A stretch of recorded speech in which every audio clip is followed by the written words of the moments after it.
الحمد لله نحمده ونستعينه ونستغفره ونؤمن به ونتوكل عليه ونعوذ بالله من شرور أنفسنا ومن سيئات أعمالنا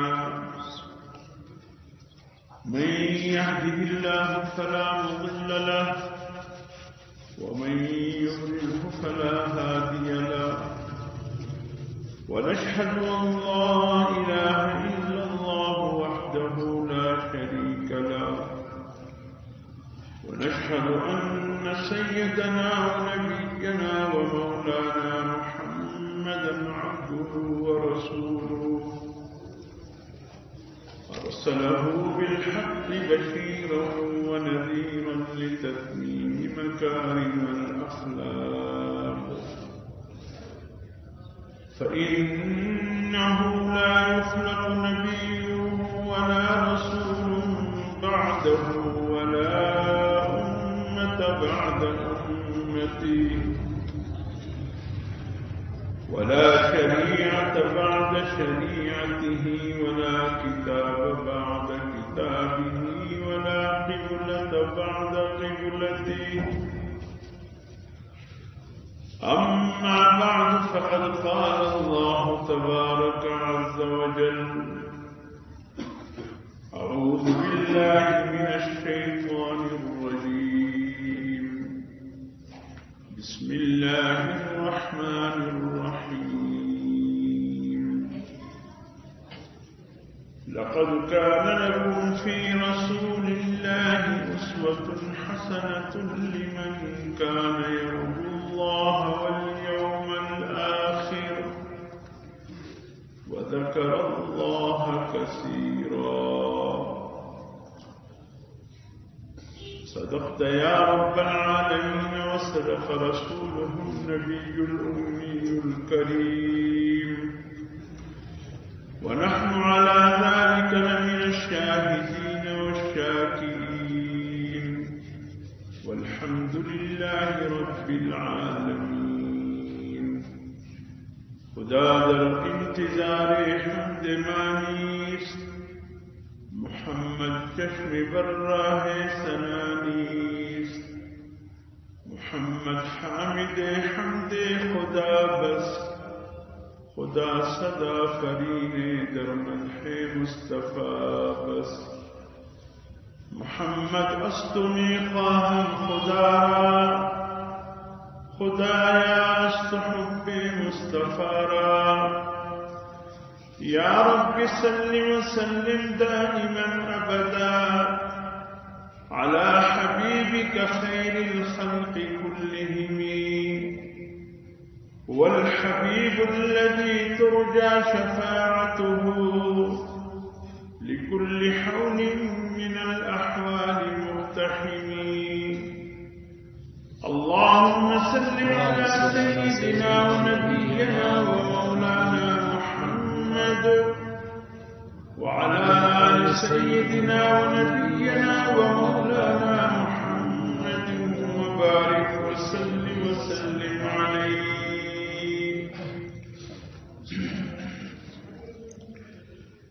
یا الہی تو ہمیں عامل قرآن کر دے تمنے سرے سے مسلمان کو مسلمان کر دے وہ پیمبر جس سے سرتاج رسول کہتے ہیں اس کی امت کو ذرا تاج فرمان کر دے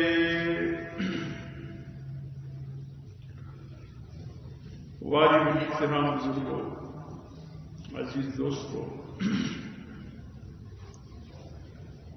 سیرت کے حوالے سے گفتگو کا سلسلہ چلا رہا ہے آج جس موضوع کا میں نے انتخاب کیا ہے سیرت کے ایک گوشے کے حوالے سے وہ ہے اسوہ حسنہ جناب نبی کریم صلی اللہ علیہ وسلم.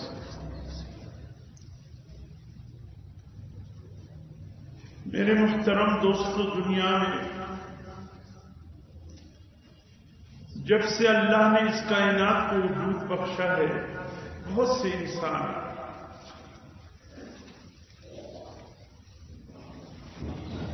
ایسے انسان جنہوں نے تاریخ پر اپنے گہرے اثرات چھوڑے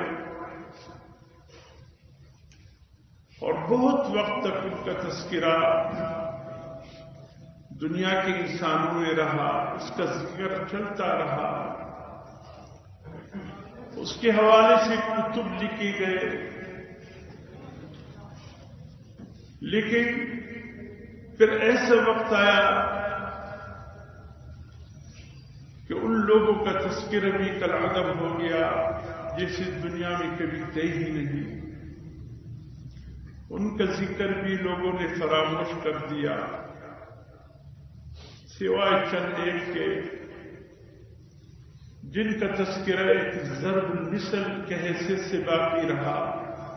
باقی لوگ اس بات کو بھول گئے کہ وہ کون تھے، کیا تھے، ان کے کارنامے کیا تھے۔ میرے محترم دوستو، انہی انسانوں میں بعض ایسے نمایاں انسان بھی آئے جس کا ذکر نہ صرف اس کائنات میں رہا بلکہ اتنا عرصہ گزرنے کے باوجود آج بھی ان انسانوں کا تذکرہ لوگوں میں باقی ہے، اس کا ذکر بھی ہو رہا ہے، مختلف واقعات کے حوالے سے لوگوں کے ذہنوں میں ان کی تذکرے موجود ہے۔ یہ وہ لوگ ہیں جن کا تذکرہ تاریخ میں سنہری حروفوں سے لکھا گیا، اور یہ مقدس جماعت انسانیت کو حسن کہلایا، اور یہ مقدس ہستیاں کون تھے؟ یہ اللہ کے نبی اور رسول، حضرت آدم، حضرت نوح علیہ السلام، حضرت ابراہیم، حضرت اسماعیل، حضرت اسحاق علیہ السلام، حضرت یعقوب، حضرت یوسف، حضرت موسیٰ علیہ السلام۔ آج بھی لوگوں کے ذہنوں میں ان کے تذکرے موجود ہیں، اور پھر خاص کر وہ انبیاء اور رسول جن کے تذکرے اللہ نے قرآن میں ذکر فرما دیے، تلک الرسل فضلنا بعضهم على بعض ورسلا قد قصصناهم عليك۔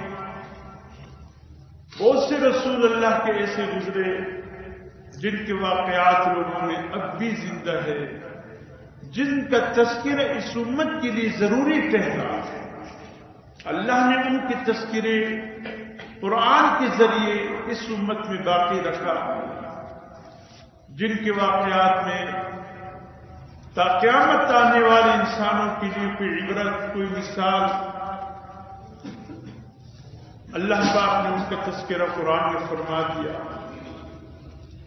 نام لے کر جن کا تذکرہ قرآن میں موجود ہے تقریباً 26 یا 27 کے قریب اللہ کے انبیاء اور رسول ہے جن کا تذکرہ قرآن میں موجود ہے۔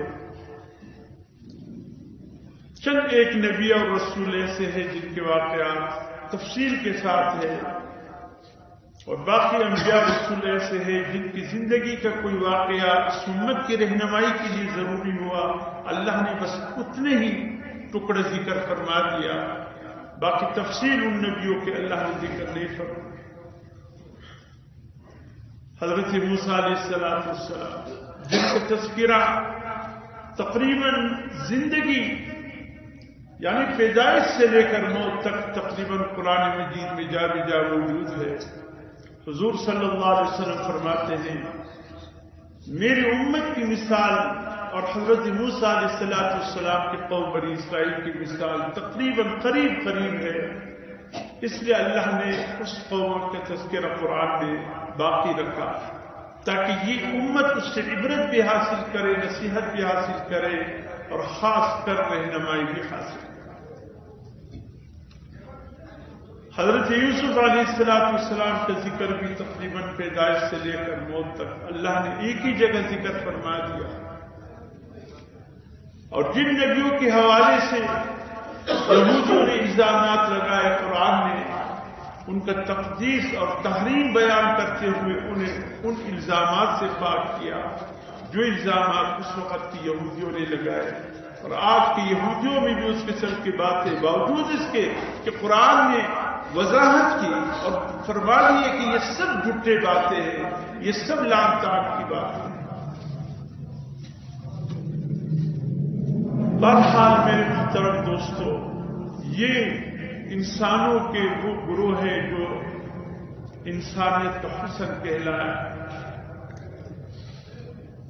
اور یہ وہ لوگ ہیں جنہوں نے بغیر کسی معاوضے کے، بغیر کسی اجر کے اللہ کا دین، اللہ کا پیغام اللہ کے بندوں تک پہنچا۔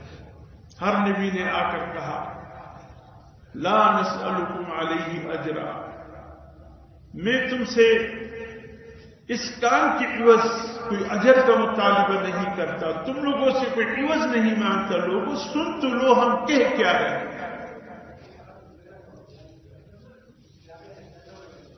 اور سورۃ الصاد کی تقریباً آخری آیت میں حضور صلی اللہ علیہ وسلم کے حوالے سے بھی یہ بات موجود ہے، قل لا اسألکم علیہ اجرا وما انا من المتکلفین،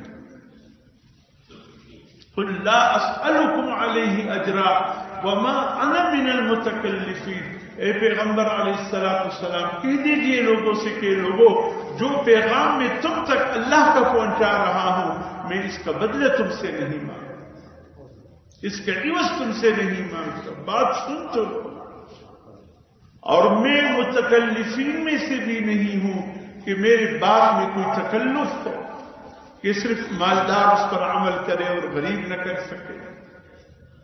میں کوئی مشکل پیغام لے کر تمہارے پاس نہیں لایا ہوں، کوئی مشکل دین لے کر تمہارے پاس نہیں لایا۔ حضرت انس رضی اللہ تعالیٰ عنہ کے پاس ایک کٹورا ہوتا تھا،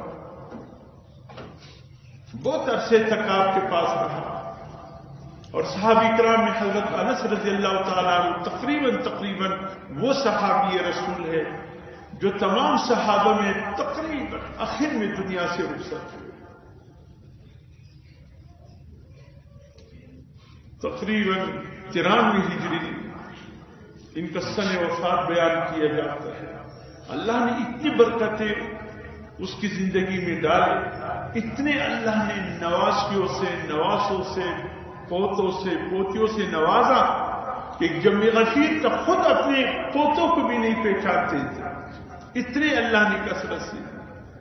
یہ صرف کس بنیاد پہ کہ حضور صلی اللہ علیہ وسلم کی 10 سال ایسی خدمت کی کہ حضور صلی اللہ علیہ وسلم نے ایک دن بھی انس سے یہ نہیں کہا کہ اے انس اف یہ کام تم نے کیوں کیا،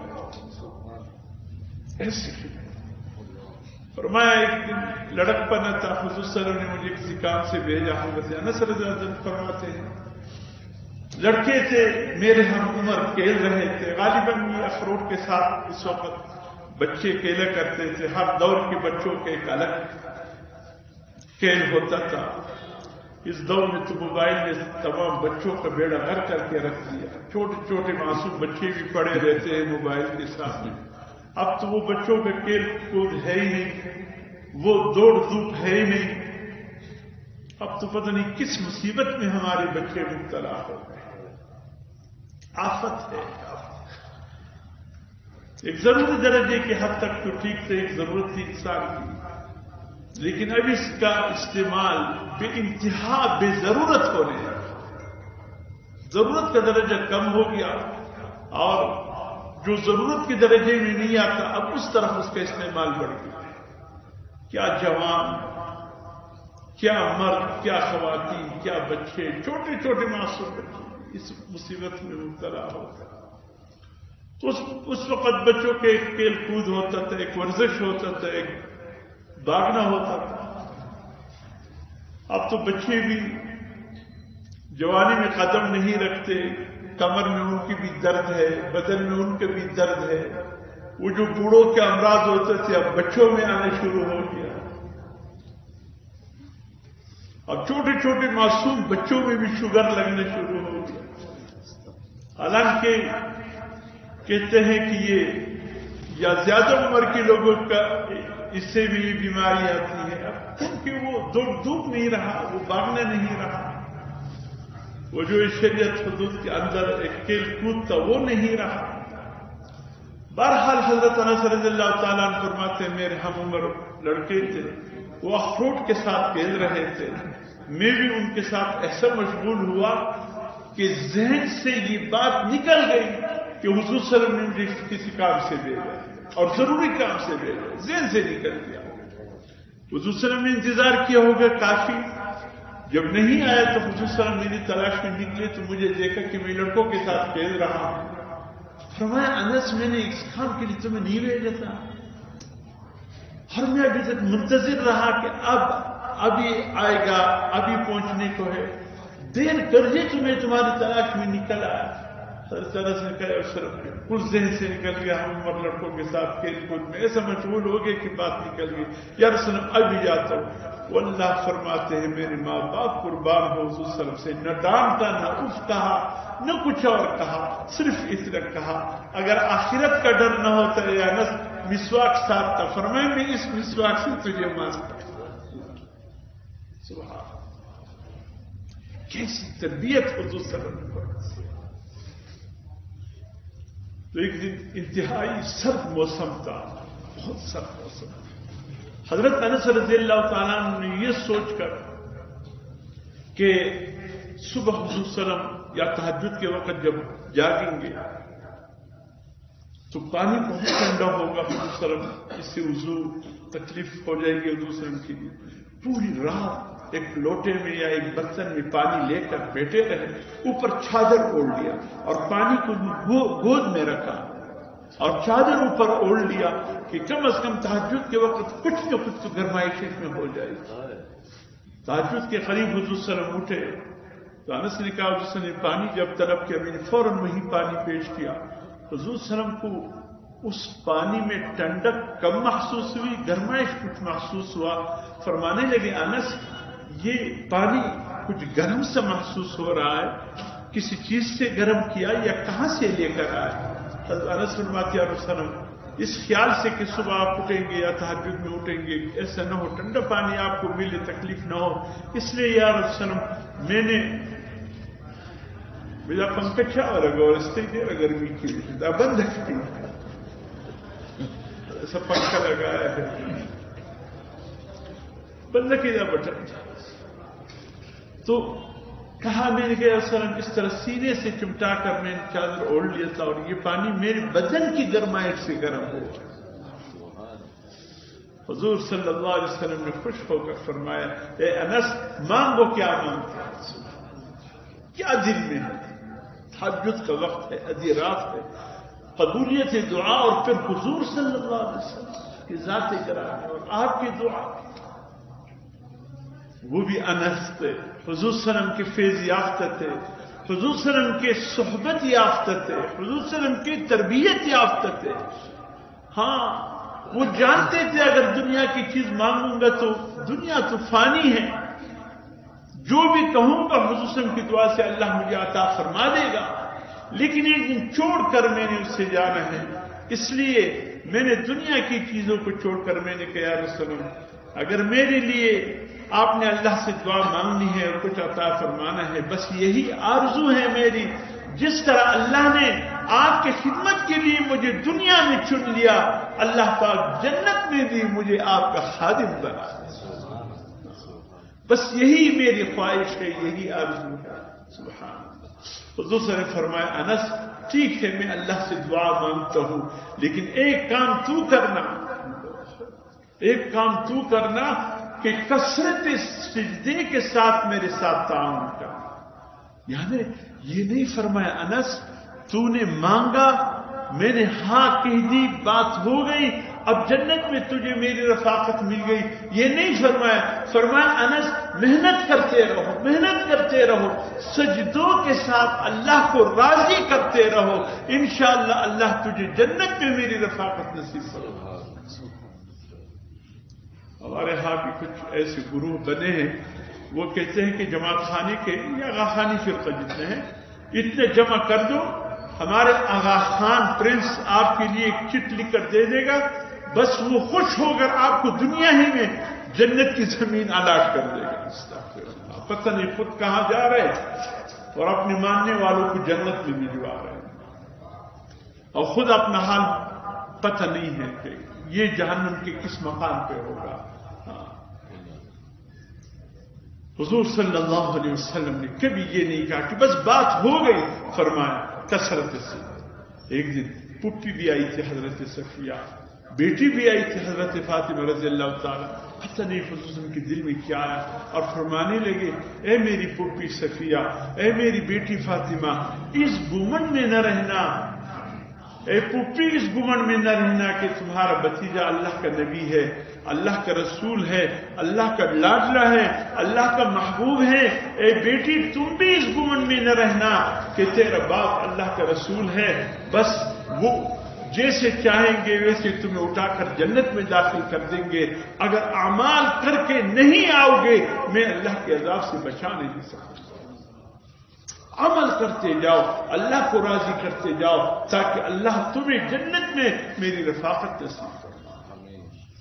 بیٹی کو بھی یہی کہا، پپی کو بھی یہی کہا، خادم 10 سال کے خادم حضرت انس سے یہی کہا، اور فرمایا انس اللہ تیری دنیا کی تمام چیزوں میں، اولاد میں، مال میں برکت ڈال دے، اور آخرت میں اللہ پاک تجھے میری رفاقت اور خدمت نصیب فرما دے۔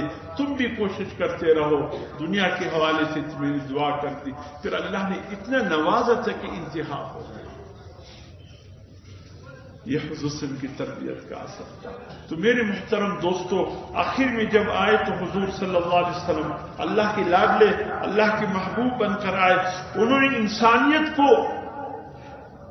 انسانیت کے بام عروج پر ہی نہیں پہنچایا، بلکہ حضور صلی اللہ علیہ وسلم نے انسان کو وراء الورا تک پہنچا دیا، ایسے مقام تک پہنچا دیا کہ یہی انسان فخر انسانیت بن گئی، جو ننگے انسانیت تھے وہ فخر انسانیت بن گئی۔ حضور صلی اللہ علیہ وسلم نے ایسی زبردست ان کی تربیت فرمائی، ایسی زبردست ان کو حضور صلی اللہ علیہ وسلم کی معیت اور صحبت نصیب فرمایا کہ سبحان اللہ، ہر صحابی ایک الگ مقام پہ، ایک منفرد مقام پہ ہمیں نظر آتا ہے۔ میرے محترم دوستو، جناب نبی کریم صلی اللہ علیہ وسلم آپ جیسا سچے انسان، آپ جیسا امین انسان، آپ جیسا والد، آپ جیسا بیٹا، آپ جیسا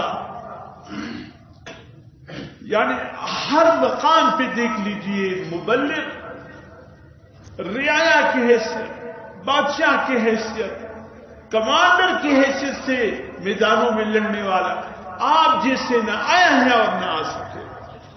آپ سب سے بڑھ کر سچے انسان تھے، آپ سب سے بڑھ کر امین تھے، آپ سب سے بڑھ کر بااخلاق، آپ سب سے بڑھ کر با کردار انسان۔ اللہ نے ہر خوبی میں آپ کو ایک منفرد صفات کا حامل بنا۔ اور میرے محترم دوستو، حضور صلی اللہ علیہ وسلم نے اس سستی ہوئی، تڑپتی ہوئی انسانوں کو زمین کی تہ سے نکال کر باب عروج پر پہنچا۔ یہ حضور صلی اللہ علیہ وسلم کی تربیت کا اثر ہے۔ علامہ سید سلیمان ندوی کے مشہور ان کی خطبات مدراس، اس میں آپ حضرت سید سلیمان ندوی نے جو حسن کا مقام بیان کیا، سبحان اللہ، یعنی ایک آپ کی والد کی حیثیت، شوہر کی حیثیت، داماد کی حیثیت، سسر کی حیثیت، یعنی ہر حیثیت سے حضور صلی اللہ علیہ وسلم کو دیکھا جائے، اللہ نے آپ کو ایک منفرد مقام عطا فرمایا، ایک عظیم مقام عطا فرمایا۔ اس لیے میرے محترم دوستو، اللہ رب العزت نے آپ صلی اللہ علیہ وسلم کے متعلق ہی فرمایا کہ لقد كان لكم في رسول الله اسوة حسنة، اے دنیا بھر کے انسانوں سنو، تم سب کے لیے حضور صلی اللہ علیہ وسلم کی زندگی ایک کامل نمونہ حیات ہے۔ اس میں کمی بھی اللہ کو برداشت نہیں، اس میں زیادتی بھی اللہ کو برداشت نہیں۔ اللہ نے ہر لحاظ سے آپ صلی اللہ علیہ وسلم کو کامل اور مکمل بنایا۔ میں کہاں کرتا ہوں، ایک مثال کے ذریعے بات سمجھاتا ہوں۔ آپ درزی کو ناپ دیتے ہیں، آپ کہتے ہیں کہ قمیض کی لمبائی اتنی رکھنا، آستین کی لمبائی اتنی رکھنا، شلوار کی لمبائی اتنی رکھنا، اتنے انچ ہو، اتنا۔ ایک ناپ کا ایک طریقہ ہے، ہر انسان کا اپنا اپنا۔ آپ بتائیے، اگر ایک درزی جو کپڑے آپ کے سلواتا ہے آپ کے ناپ پر نہیں سلوائے، آپ کی قمیض کی لمبائی ہے 36 انچ، وہ بنائے 40-42 انچ، یا آپ کی لمبائی ہے 36 انچ، وہ بنائے 30-28 انچ، آپ پہن لو گے؟ یا تو اتنا چھوٹا کہ قمیص یہاں نظر آئے گا، یا اتنا بڑا کہ پاؤں کے نیچے وہ قمیص کا جو سرا ہے وہ پاؤں کے نیچے جا رہا ہوگا۔ آپ کہیں گے ارے خدا کے بندے، میں نے جو تمہیں ناپ دیا تھا اس ناپ کے مطابق تو نے کیوں نہیں سلوایا؟ جتنے انچ کے آستین تھے اس کو اسی انچ پر رکھتے، جس انچ کی لمبائی تھی قمیص کی اس کو اسی طرز پر رکھتے، جس طرح شلوار کی لمبائی تھی اس کو نہ اوپر لاتے نہ نیچے لے جاتے۔ یہ تم نے کیا بنا دیا؟ یہ تو میرے پہننے کے لائق نہیں۔ غصہ بھی کرو گے اور وہ ان کپڑوں کو پہننے سے انکار بھی کرو گے، بلکہ اس کی طرف اٹھا کر پھینک دو گے کہ لے خود پہنو، یہ میرا نام ہے۔ ایک مثال ہے، حضور صلی اللہ علیہ وسلم کو اللہ نے ایسے ہی کامل نمونے حیات دے کر اور کامل اسوہ حسنہ کے ساتھ اللہ نے اس کو بھیجا۔ اب اللہ کو اپنے حبیب کی طرز زندگی میں نہ کمی برداشت ہے نہ زیادتی برداشت۔ اس لیے فرمایا یا ایھا الذین آمنوا لا تقدموا بین یدی اللہ، اے ایمان والو میرے حبیب سے آگے بڑھنے کی کوشش نہ کرو۔ جتنے تمہیں کہا ہے اتنے ہی رہو۔ ما آتاکم الرسول فخذوہ، جو تمہیں میرا حبیب دے اس کو لے لو، وما نہاکم، اور جس چیز سے منع کرے فانتہوا، منع ہو جاؤ، اس میں تمہارا خیر ہے۔ بعض لوگ مجھ سے کہتے ہیں کہ بھئی یہ کام جو تم کرتے ہو یہ تو حضور صلی اللہ علیہ وسلم کا طریقہ نہیں ہے۔ جواب میں کیا کہتے ہیں؟ بھئی حرج کیا ہے؟ حرج کیا ہے؟ بھئی دین کے نام پہ آپ یہ کام کرتے ہیں جو حضور صلی اللہ علیہ وسلم نے نہیں کیا، اور پھر کہتے حرج کیا ہے؟ پھر کہتے حرج کیا ہے؟ اللہ، یہ حرج کیا کم ہے کہ جو کام حضور صلی اللہ علیہ وسلم نے نہیں کیا اور وہ کر رہے ہیں۔ اور پھر جواب یہ ہے کہ حرج کیا ہے؟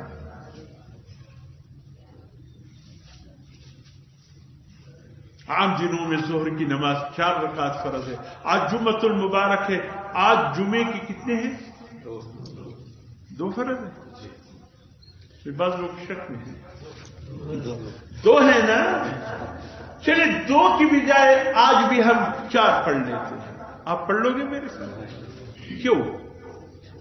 آپ کہیں کہ حضور صلی اللہ علیہ وسلم نے یہ کام نہیں کیا، ہم نے بھی نہیں کرنا، ٹھیک ہے، ہم نماز تو پڑھیں گے آپ کے پیچھے، لیکن اس طریقے سے جس طریقے سے جناب رسول اللہ صلی اللہ علیہ وسلم نے ہمیں بتلایا۔ جہاں حضور صلی اللہ علیہ وسلم نے 2 بتلایا 2 پڑھیں گے، جہاں 4 بتلایا 4 پڑھیں گے، جہاں 3 بتلایا 3 پڑھیں گے۔ نہ فرائض میں کوئی کمی لائیں گے نہ زیادتی لائیں گے، نہ سنتوں میں کمی لائیں گے نہ زیادتی لائیں گے۔ جہاں حضور صلی اللہ علیہ وسلم نے جو کہا اسی مقام پر اسی طرز کے ساتھ ہم عبادت کریں گے، کمی بھی برداشت نہیں، زیادتی بھی برداشت۔ اللہ کو پسند ہے۔ حضور صلی اللہ علیہ وسلم فرماتے ہیں 3 اوقات ایسے ہیں اگر اس میں کسی نے سجدہ کیا یہ اللہ کو سجدہ نہیں ہوگا، یہ شیطان کو سجدہ ہو گیا۔ جب سورج طلوع ہو رہا ہو، تقریباً یہ 15 سے 20 منٹ کا وقت ہوتا ہے۔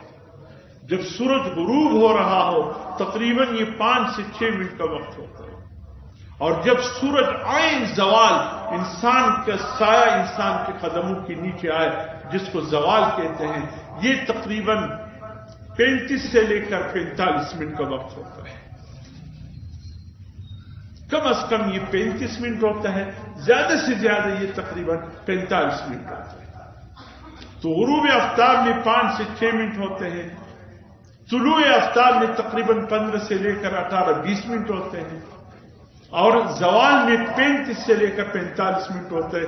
روزانہ مطلب اس کے کمی بیشی کے ساتھ یہ زوال کا وقت چلتا ہے. حضور صلی اللہ علیہ وسلم فرماتے ہیں ان 3 اوقات میں اگر کسی نے سجدہ کیا، یہ اللہ کے سامنے سجدہ نہیں ہوگا، یہ شیطان کے سامنے سجدہ. اب ان اوقات میں سجدہ نہ کرنا عبادت ہے. اور اسی طریقے سے حضور صلی اللہ علیہ وسلم فرماتے عصر کی نماز سے لے کر غروب آفتاب تک یعنی مغرب تک، اور فجر کی نماز سے لے کر طلوع آفتاب تک، اس دوران کسی قسم کا سجدہ نہ کیے جائے، نہ نفل پڑھے جائے، نہ سجدہ تلاوت کی جائے. البتہ یہ 3 اوقات جو ہے نا جس میں سجدہ منع ہے، تو کیا ان اوقات میں نماز جنازہ بھی منع ہے یا وہ نماز جنازہ پڑھ سکتے ہیں؟ طلوع آفتاب کے وقت، غروب آفتاب کے وقت یا عین زوال کے وقت پڑھ سکتے ہیں. خالی وہ نماز منع ہے جس میں سجدہ ہے یا نماز جنازہ بھی؟ اس میں تفصیل ہے. تفصیل یہ ہے اگر خدا نخواستہ کسی کی فوتگی ایک دن پہلے ہوئی ہے یا پہلے ہوئی، کسی کے انتظار میں جنازے کو رکوایا اور وہ آنے والے ایسے وقت پہنچ گئے کہ یا سورج غروب ہو رہا تھا یا زوال کا وقت تھا، تو پھر نماز جنازہ ادا نہ کیا جائے. اگر تیار تھا، کسی کے انتظام میں جنازہ رکھا تھا اور وہ آنے والے ایسے وقت پہنچے کہ یا غروب آفتاب تھا یا طلوع آفتاب تھا یا زوال تھا، انتظار میں رکھا تھا، وہ پہنچ گئے ان اوقات میں، پھر نماز جنازہ ادا نہ کیا جائے. اگر ان 3 اوقات تک جنازہ تیار ہی اب ہوا تو اس وقت نماز جنازہ ادا کر سکتے ہیں. اس میں یہ تفصیل ہے. لیکن بہرحال سجدہ تو کسی حالت میں بھی ان 3 اوقات میں، حتیٰ کہ عصر سے غروب آفتاب تک اور فجر کی نماز سے لے کر طلوع آفتاب تک، اس دوران بھی حضور صلی اللہ علیہ وسلم نے نوافل سے بھی منع فرمایا اور سجدہ تلاوت سے بھی منع فرمایا. البتہ اگر کسی کے اوپر قضاء عمری ہو، جو عمر کے کسی حصے میں اس سے قضا ہوا ہو، اب یہ توبہ تائب ہو کر قضاء عمری کی طرف متوجہ ہو گیا ہے، تو اب یہ کر سکتا ہے کہ اس کے لیے گنجائش ہے عصر کے بعد، لیکن غروب آفتاب کے وقت نہیں، فجر کے بعد لیکن طلوع آفتاب کے وقت نہیں، اور زوال کے وقت بھی نہیں. صرف عصر کے بعد اور فجر کی نماز کے بعد وہ قضا نماز پڑھ سکتا ہے. لیکن جہاں اس نے عصر کی نماز ادا کی اس مقام پہ نہیں، جہاں اس نے فجر کی نماز ادا کی اس مقام پہ نہیں، جگہ کو تبدیل کیا جائے. اس کی وجہ یہ ہے تاکہ لوگ تشویش میں مبتلا نہ ہو جائیں. ہر ایک آپ کو کہے کہ بھائی ابھی تو آپ نے عصر کی نماز ادا کی، آپ دوبارہ نیت باندھ رہے نفلوں کا، جائز نہیں ہے، تو لوگ تشویش میں مبتلا ہو جائیں گے آپ کے حوالے سے. اس لیے لوگوں کے سامنے بھی اگر پڑھنا ہے جگہ کی تبدیلی کے ساتھ پڑھنا تاکہ کوئی تشویش میں مبتلا نہ. بہرحال میرے محترم دوستو، حضور صلی اللہ علیہ وسلم کی تعلیم اصل ہم نے اس کو دین نہیں سمجھنا ہے جس میں ہم اپنی مرضی چلا سکتے ہیں. جس میں ہماری مرضی ہو وہ دین نہیں ہے. جو حضور صلی اللہ علیہ وسلم کے اور اللہ کی بتائے ہوئے طریقے کے مطابق ہو دین ہو. اس لیے اللہ پاک نے وسلم کو لقد کان لکم فی رسول اللہ اسوۃ حسنہ، کامل نمونہ حیات، ایک مثال بنا کر ہمارے سامنے. حضرت ثوبان رضی اللہ جب حضور صلی اللہ علیہ وسلم حج کے لیے جا رہے تھے، آخری حج تھا سن ہجری 10 میں، پھر اس حج کے کے بعد ٹھیک تقریباً 80-81 دن بعد پھر حضور صلی اللہ علیہ وسلم کا انتقال ہوا.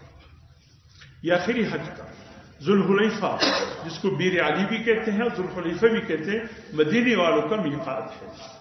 اہل مدینہ جو عمرے کے لیے آتے ہیں یا حج کے لیے یہاں سے روانہ ہوتے ہیں تو ان کا میقات ذوالحلیفہ ہے. تو حضور صلی اللہ علیہ وسلم ذوالحلیفہ جب پہنچے، احرام باندھ رہے تھے اور اصحاب سے بھی کہا سب کے سب احرام باندھ دو. تو حضرت ثوبان رضی اللہ تعالیٰ نے آ کر حضور صلی اللہ علیہ وسلم کے ہاتھ پر ہاتھ رکھ کر فرمایا، یا رسول اللہ صلی اللہ علیہ وسلم، بظاہر تو ہم جوان ہیں، کسی کی زیادہ عمر ہے، کسی کی جوانی میں ہے، کسی کی عمر کچھ بڑھ گیا ہے، لیکن ہم سب کے سب آپ صلی اللہ علیہ وسلم کے سامنے بچے ہیں. ہم ایسے ہیں جیسے طالب العلم بچے ہوتے. یا رسول اللہ، اس سے پہلے جتنے حج ہوئے ہیں ہم وہ بھول گئے. ہمیں اس طرح حج کرائیے جیسے کہ ایک مشفق والد اپنے بیٹے کو انگلی سے تام کر کے منزل تک لے جاتا ہے. یا رسول اللہ، ہمیں اس طرح اپنے ساتھ رکھیے اور اس طرح ہمیں حج کرائیے. سبحان اللہ. اور جب حضور صلی اللہ علیہ وسلم نے عرفات کے میدان میں پوچھا یہ کون سے دن ہے، تقریباً 1,24,000 سے زیادہ صحابہ اکرام کا مجمع ہے. ایسے سناٹا چھا گیا، ایسے سناٹا چھا گیا کہ کسی کو بھی علم نہیں کہ آج کون سا دن ہے. حضور صلی اللہ علیہ وسلم نے خود فرمایا کیا آج عرفات کا دن نہیں ہے؟ پھر صحابہ نے عرض کیا رسول اللہ، بے شک عرفات. ادب کا انتہا. حضور صلی اللہ علیہ وسلم سے آگے بڑھنے کی کوشش نہیں کر رہے، حضور صلی اللہ علیہ وسلم سے آگے بڑھنے کی کوشش نہیں کر رہے. جب حضور نے فرمایا کون سا دن ہے، خاموش. صحابہ اکرام سمجھے کہ ہماری یہ خیال ہوا کہ حضور صلی اللہ علیہ وسلم آج کے دن کا کوئی اور نام رکھنے والے. تو جب حضور نے فرمایا کیا یہ عرفات کا دن نہیں ہے، ہم نے پھر کہا یا رسول اللہ بے شک. فرمایا کون سا مقام ہے یہ؟ ہم پھر خاموش ہو گئے. حضور نے فرمایا مقام حرم نہیں ہے؟ یا رسول اللہ. فرمایا کون سا مہینہ ہے؟ ہم پھر خاموش ہو گئے. فرمایا کیا ذی الحج کا مہینہ نہیں ہے جو حرمت والے مہینے ہیں؟ ہم نے کہا یا رسول اللہ بے شک. یعنی جب بھی حضور صلی اللہ علیہ وسلم پوچھتے تھے، جب ایک دن فجر کی نماز کے بعد حضور صلی اللہ علیہ وسلم رخ صحابہ کرام کی طرف پھیرا، فرمایا قرآن مجید میں ایک آیت ہے، بڑی جامع بڑی عظیم آیت ہے، اللہ کو بہت محبوب اور پسندیدہ ہے. وہ 10 صفات ہے اللہ کے، اس میں ہر صفت اس میں جلال ہے. کون سی آیت ہے؟ ایک بچہ تھا، بیٹا تھا، اور کون تھا؟ حضور صلی اللہ علیہ وسلم کے چچا زاد بھائی عبداللہ ابن عباس.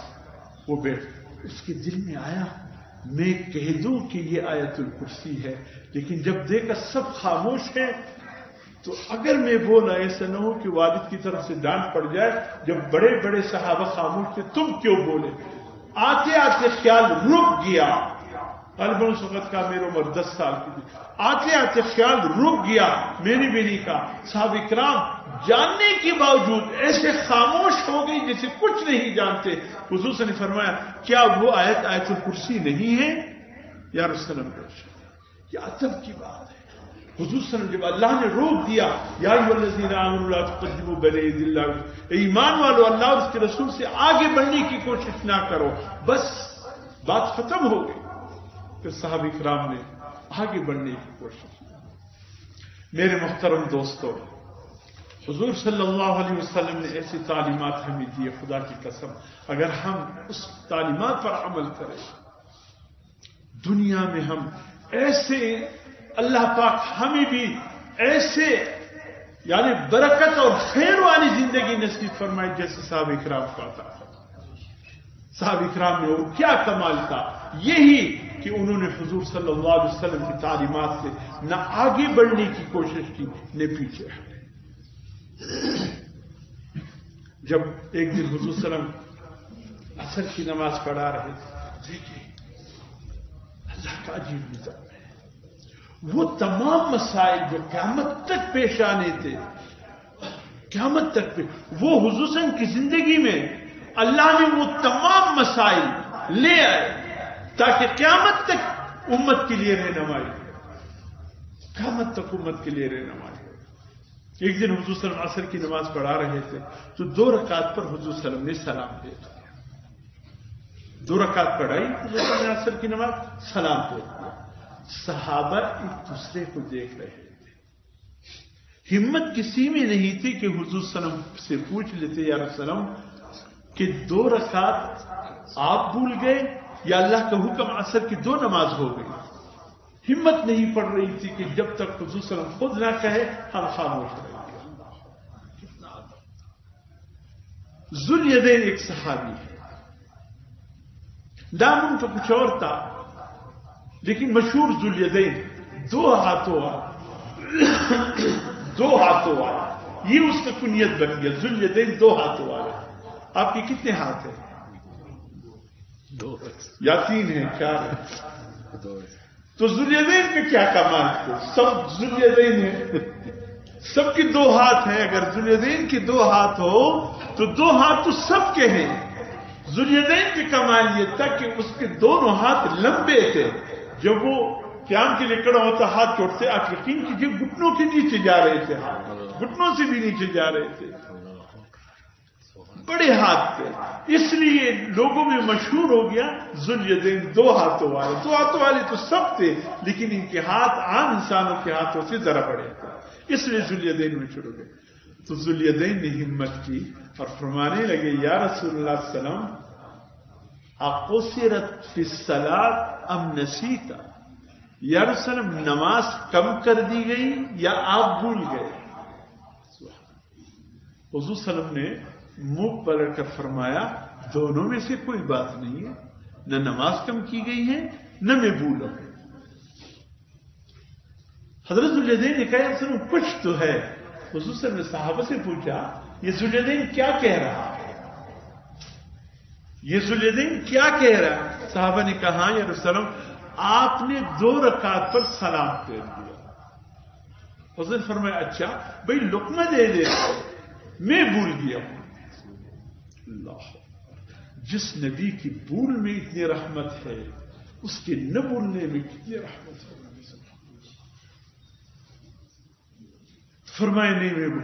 اب یہ ایک نماز حضور صلی اللہ علیہ وسلم سے بھول ہوئی پوری زندگی، یہ ایک نماز 2 رکعت پر سلام پھیر دیا پوری زندگی، لیکن سجدہ سہو کے جتنے مسائل ہیں سب سامنے آئے۔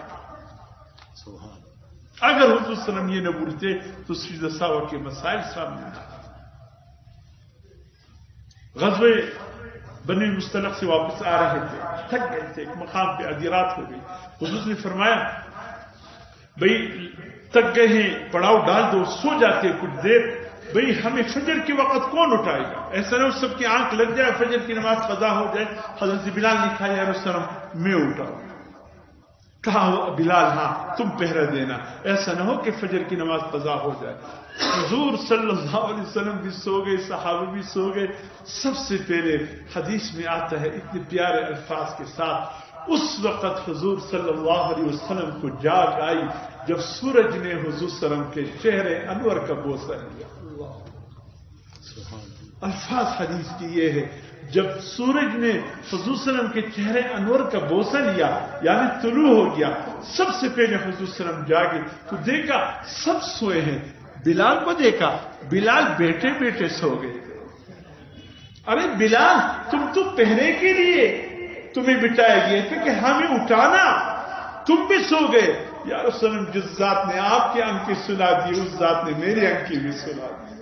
فرمائے چلو چلو اس نیچے وادی پر اترتے ہیں، یہاں سے جاتے، وہاں جا کر حضور صلی اللہ علیہ وسلم نے فجر کی نماز قضا لوٹا دی۔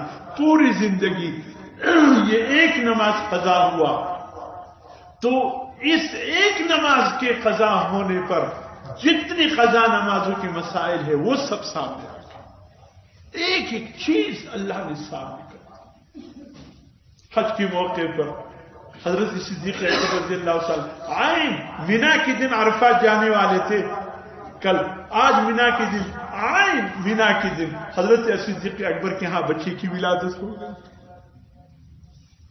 اور ازواج مطہرات میں سے بعضوں کو جو مہینے کی بیماری ہے وہ اچانک آ گئی، سب رونے لگے. حضور صلی اللہ علیہ وسلم فرمایا رو مت، اللہ نے قیامت تک کے لیے عورتوں کی مسائل سامنے لانے تھے کہ وہ آدمی کیا کرے، وہ مسائل سامنے آئے.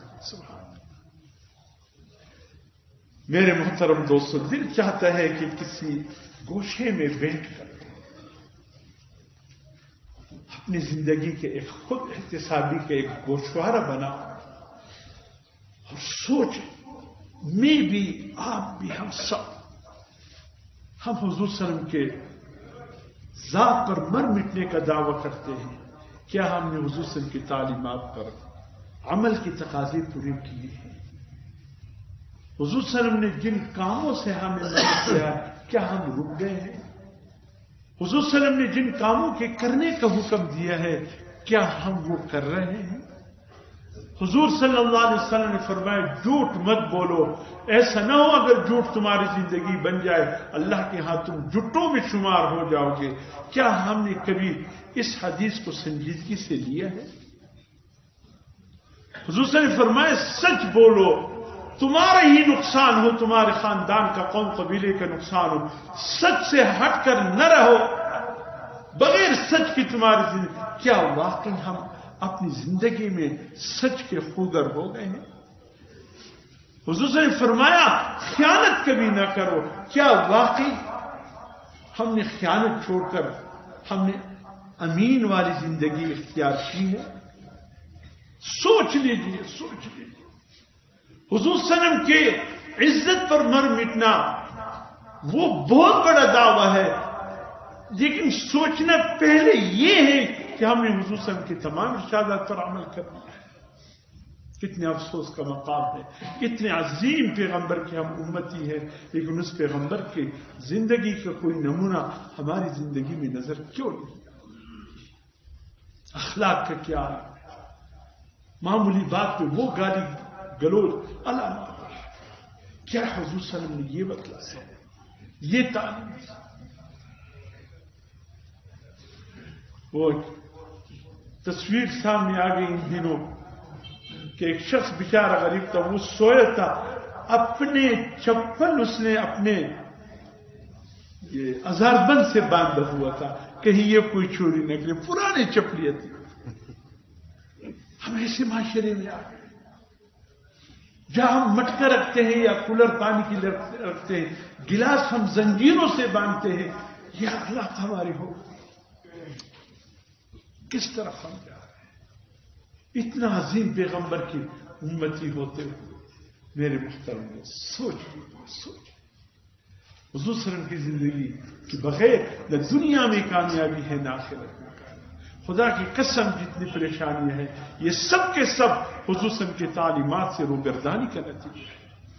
صحابہ کرام کو جو مقام ملا تھا وہ صرف حضور صلی اللہ علیہ وسلم کی تعلیمات پر عمل کرنے سے ملا. بس کسی وقت کسی گوشے میں بیٹھ کر سوچ لیجیے ہمیں کرنا کیا چاہیے تھا، ہم کر کیا رہے ہیں. اللہ پاک صحیح معنوں میں حضور صلی اللہ علیہ وسلم کی اتباع سنت